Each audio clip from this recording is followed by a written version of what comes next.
Hey guys, welcome back to my channel. My name is Brett and we are talking about everything business, marketing, advertising, productivity related on my channel. So if you're new around here, thanks for joining.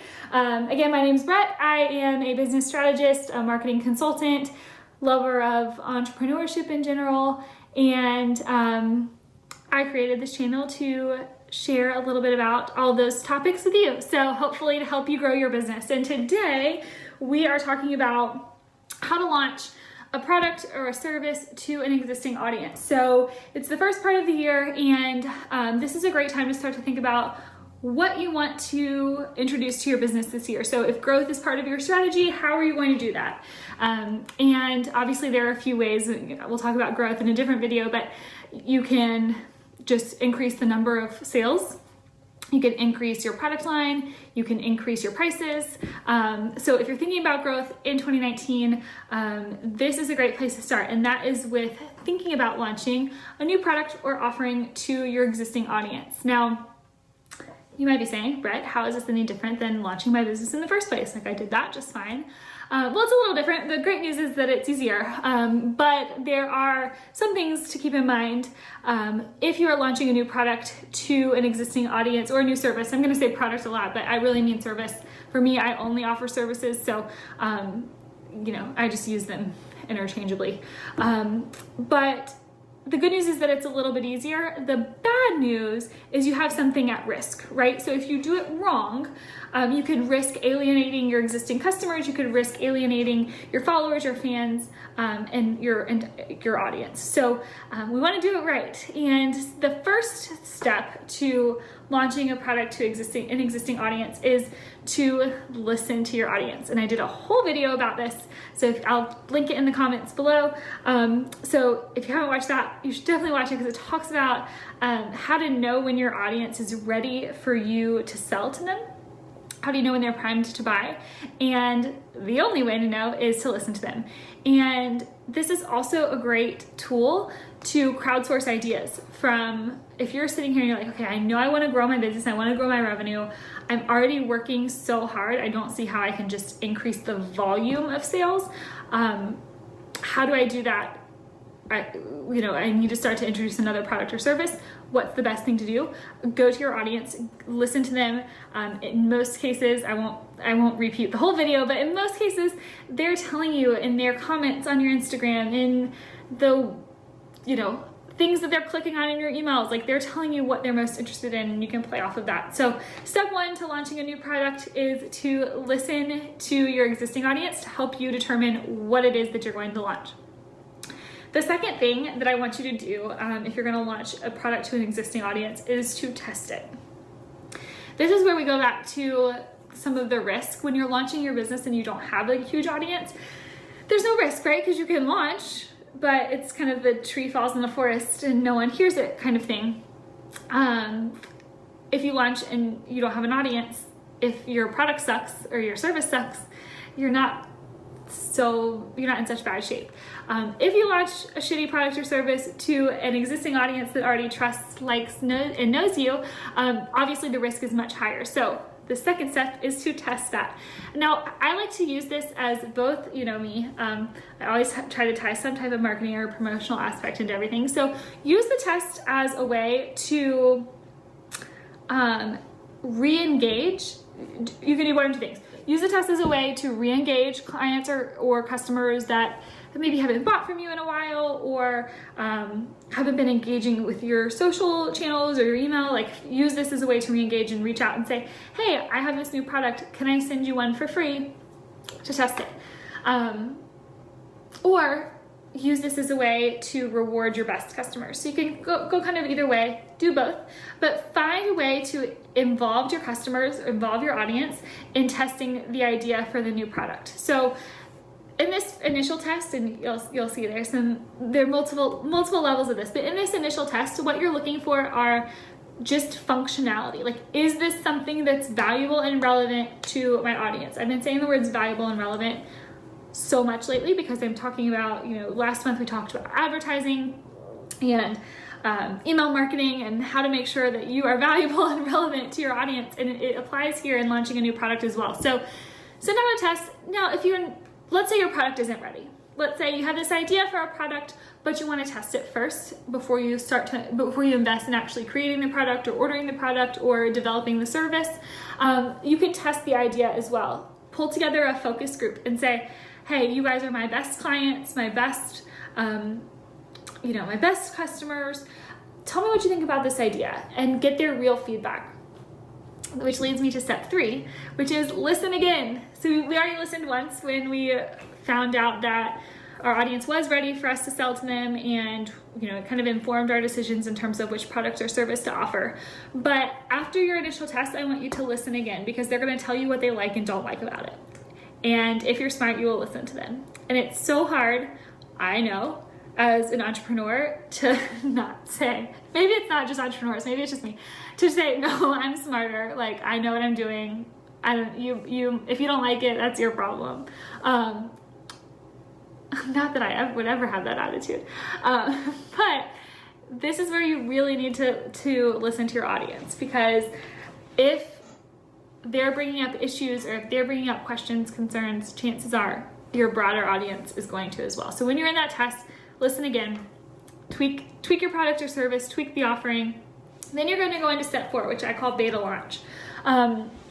This is where you can start to promote your new service offering, but it's not available to the public yet. So this is a great time to do some teasers, maybe do a little hint or giveaway, or just start to build a little bit, just put it out there that there's something coming. While you're doing that, you're going to beta launch it. Again, you can choose whether it's, less engaged customers that you're trying to re-engage, or your best clients. Find a small group, maybe it's influencers, that's another good option, and do a beta launch. Now with this test, beta launch is just another word for test, fancy word for test, right? With this test, you're looking for a couple of things. One, you're looking again to iron out any remaining kinks. So if you truly want to test the product or service. But from a marketing perspective, you should be closer to the end product at this point because you've already gone through one round of testing. So from a marketing perspective, this beta launch is super valuable. You want to get a few things from it. One, you want to get some testimonials. So get them in video form if you can. If not, then written form. Find testimonials that you can use in your actual launch of the product. The other thing that you're going to want to do, I mentioned influencers. If you can get influencers to participate in your beta launch, that's going to be great because you're going to be able to return to them when you actually launch the product and have them post to their accounts. So testimonials, iron out the kinks in the beta launch, start to build up a little bit of interest, a bit of intrigue around what's coming. Maybe drop a date, say something's coming on February 3rd, making up dates. Make sure you stay tuned. The last thing that you want to do in your beta launch is to grow your audience as much as you can. So because when you do the full launch, you want to have a larger list, as large a following as you can have. So make sure that during this beta launch, you're building up your audience, and that's another great way to use a giveaway or to use some of those like teaser promotional ideas to build your list, so that when you get to step 5, which is the actual promotional launch of your new offering, you can reach as many people as possible. Now, with the promotion, this is something that is a lot like I'm visualizing people at the end of a marathon. So like me, if I ran a marathon, I would if I was lucky enough to get to the finish line, I'd like literally hit the finish line and fall over dead. Whereas like an actual successful marathon runner, they go through a cool down period. What I'm trying to say with that ridiculous example is that with the promotional schedule, you don't want to hit that finish line like you're so burnt out because you've been pushing until the launch and then just fall flat. You want to have a promotional schedule that takes you all the way through like the first 2 months of your new product offering. So because I talked about it in a video last month, advertising is cumulative, right? They're not going to just buy right off the bat. Don't let that discourage you. So have a promotional schedule that runs through the first couple months of the product offering, and create that strategy ahead of time so that you're not like in the middle of it, you're selling, you're fulfilling, like have that already built out, have some contests built in, have some influencer content built in, have that promotional schedule built out. The other thing to include in the promotional schedule is whatever discounting strategy you want to incorporate. So with a launch, I typically like to start pretty deep with my discounts, depending on your profit margins. Like for me, it's easy because for most of my services, all I'm selling is time, right? So I don't have a ton of hard costs. If you do have profit margins that you need to be aware of, discount as much as you can and still feel good about the profit that you're making. But during that promotional schedule, I like to start, let's say you start with a, pretty steep discount for the first week, and then it backs off. So maybe you do half off for the first 100 people that get the product or service, or like you can come up with whatever those details are. But make sure that you're strategic about your couponing strategy. If you want more, if you want some more tips on how to email about your discounts and about your launch without annoying the shit out of your audience, excuse my language, not really, because you guys know that just happens around here. I did a video about emailing specifically, so I'll try and link that in the description of this video as well.